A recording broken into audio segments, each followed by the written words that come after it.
قامت رعاية الشباب في أبنائها وموظفيها ومديريها في كل الكليات بمجهود كبير جدا وعلى مستوى الإدارة المركزية وتسجيل كل الصعاب لتكون الانتخابات التي نرى نتائجها اليوم ممثلة بحق لطلاب جامعة أسيوط كجامعة عريقة لها تاريخ طيب في النشاط الطلابي.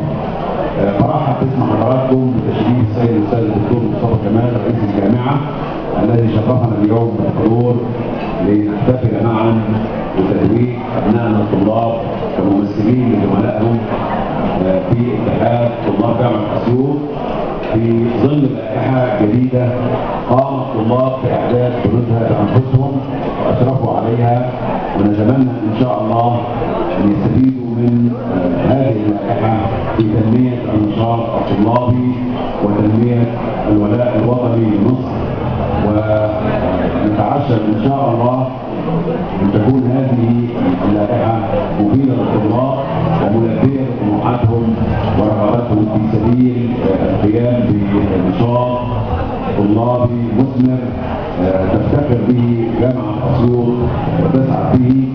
كل التحيه لحضراتكم، كل الشكر للزملاء عمداء ووكلاء الكليات، الساده مستشاري لجان الاتحاد، الساده الزملاء اعضاء اللجان الفرعيه واللجان الرئيسيه في الانتخابات الذين قاموا بمجهود كبير جدا في سبيل اخراج هذه الانتخابات بالشكل الذي نعمله والذي يليق بجامعه اسيوط.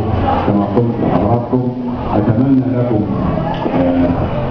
نشاط واتحاد طلاب مثمر وبناء ان شاء الله. كل سنه وحضراتكم طيبين. شكرا لكم.